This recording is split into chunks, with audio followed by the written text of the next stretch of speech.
নমস্কার। জটিল শেয়ার বাজার থেকে আমি ওঙ্কার চক্রবর্তী বলছি। ঈশ্বরের কৃপায় আশা করি আপনারা ভালো আছেন এবং সুস্থ আছেন।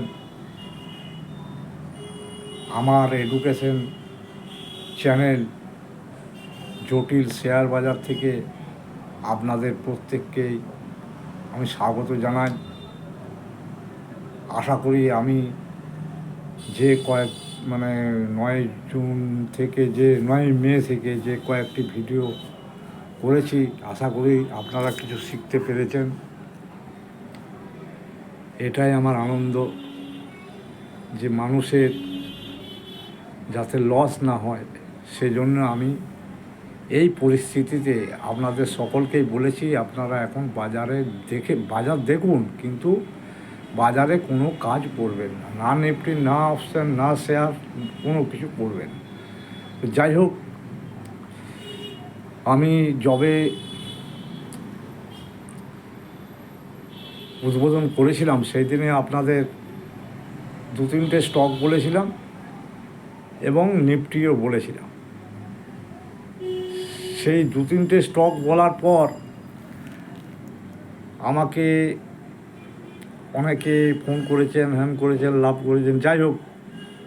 যাই হোক, যা করেছেন, কিন্তু পর মুহূর্তে আমি বুঝতে পারি যে সেবির অনেক কিছু রেস্ট্রিকশন আছে, তাই আমি ওই ক্যাশ মার্কেটের যে শেয়ার সে সম্বন্ধে কিছু বলিনি।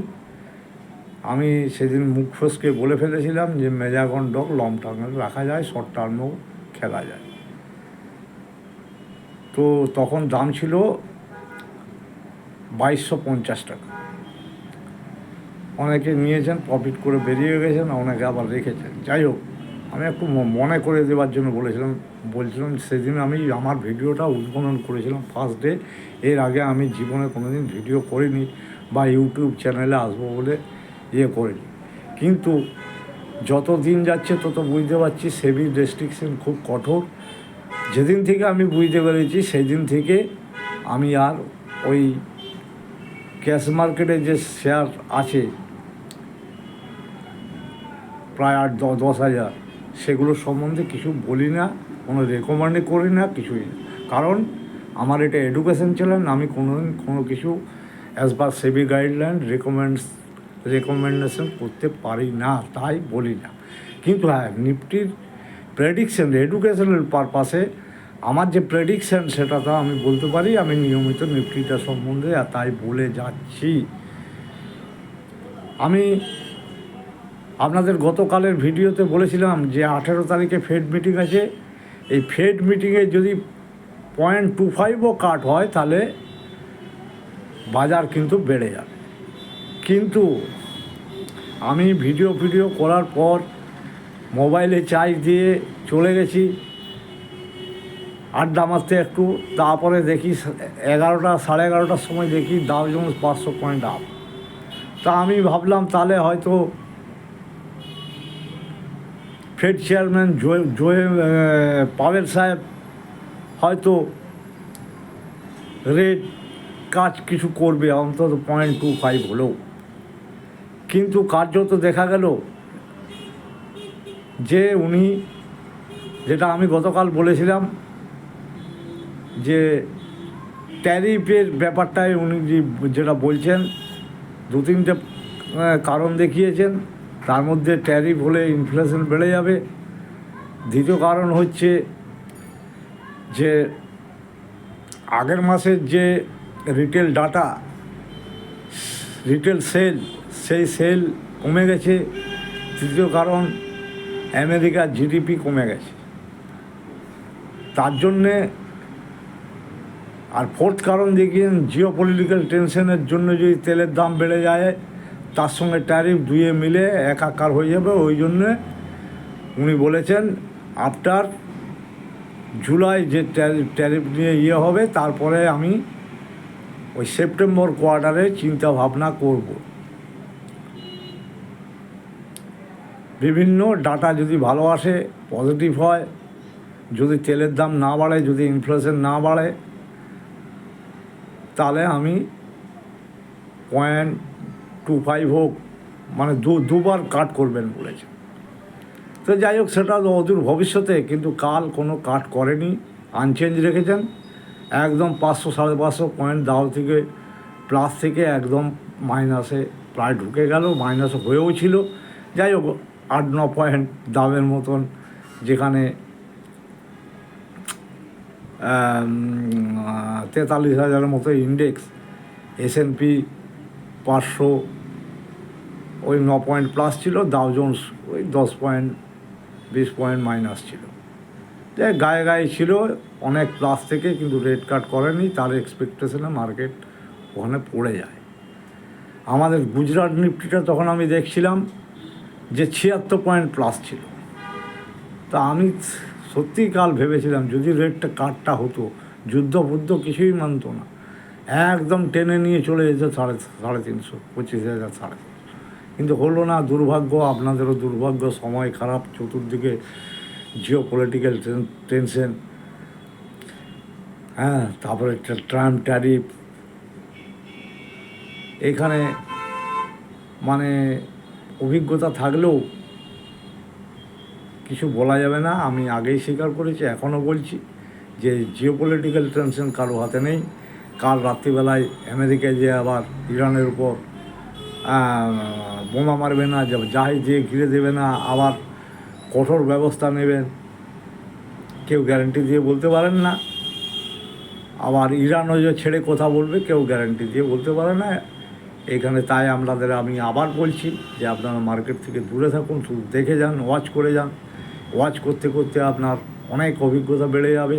বিশেষ করে আমি ইয়াং জেনারেশনদের বলছি, কারণ আমরা তো আমাদের লাইফটা কাটিয়ে এলাম, ইয়াং জেনারেশন অনেক বয়স পড়ে আছে, তারা অনেক কিছু দেখতে পাবে, শুনতে পাবে।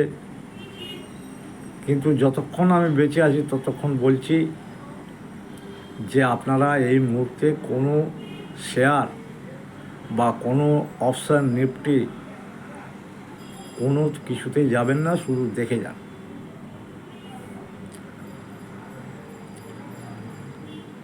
তো এছাড়া আর কি বলবো আপনাদের, এইখানে আর কিছু বলার নেই।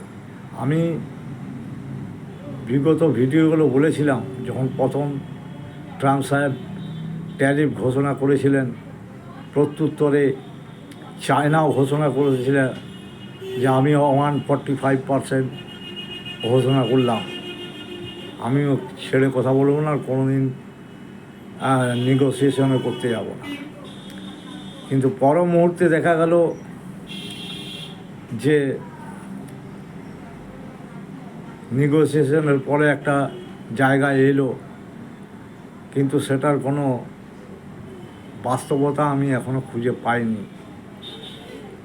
তাই যেদিন চুক্তিতে সাইন হবে সেদিন আমি বিশ্বাস করব, হ্যাঁ, সমস্ত দেশের। আমি আগেও বলেছিলাম যে এই যে ট্রাম্প সাহেব, আমি ওটার নাম দিয়েছিলাম ট্রাম্প মেড ক্রাইসিস হতে চলেছে আমেরিকার ইকোনমি। আজ থেকে ওই এপ্রিলের 12 তারিখে বোধহয় পড়েছে।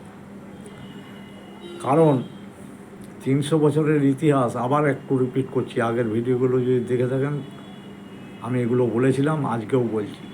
300 বছরের ইকোনমিকের যে ইতিহাসটা চেঞ্জ করতে গেলে যে হার মানে সময় প্রয়োজন, সেই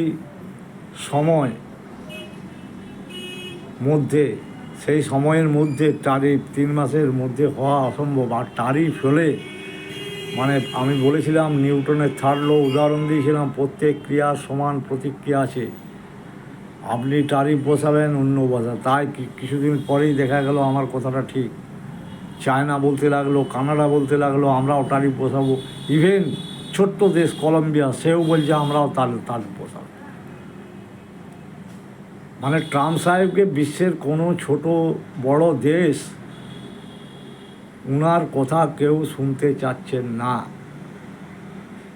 কি ইন্ডাস্ট্রিয়ালিস্ট, তারা তো শুনতেই যাচ্ছে না। আমাদের খুব মানে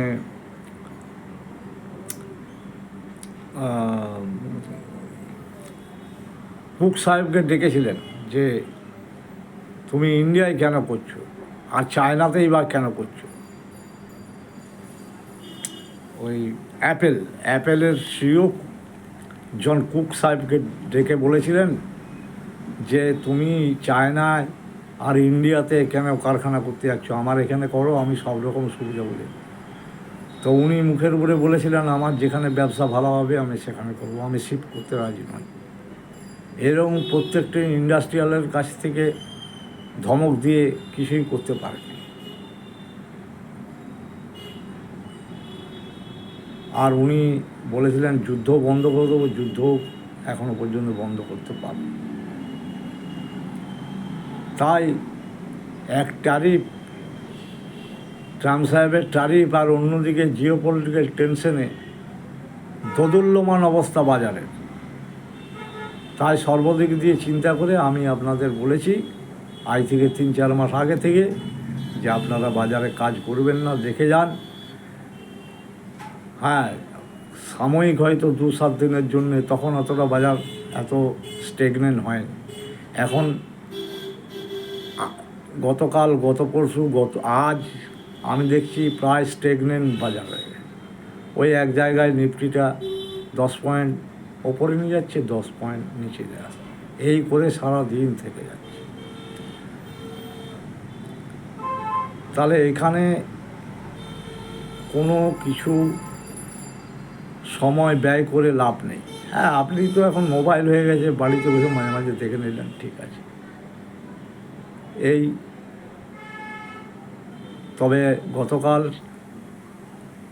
আমি খুবই আশা করেছিলাম, যেহেতু ওই 11:30টায় রাত্রিবেলায় দেখছি ডাও জোন্স 550 হয়তো রেড কাট হবে। আমিও সেই এক্সপেকটেশনে আপনাদের বলেছিলাম যদি রেড কাট হয় কোনো যুদ্ধ ফুদ্ধ মানবে না একদম। এর আগে আমি বহু যুদ্ধ দেখেছি, যুদ্ধের সময় বাজার বেড়ে গেছে, তাহলে কিন্তু 25,450 পর্যন্ত যাওয়ার সম্ভাবনা ছিল, কিন্তু রেড কাট হয়নি। আমার কারণটা অনেকগুলো দেওয়া ছিল। যদি রেড কাট হয়, যদি মানে জিও পলিটিক্যাল টেনশন কিছু থামে,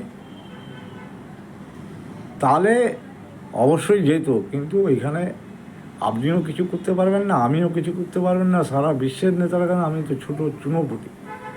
তাই আর কিছু বেশি ভিডিওটা বাড়াচ্ছি না।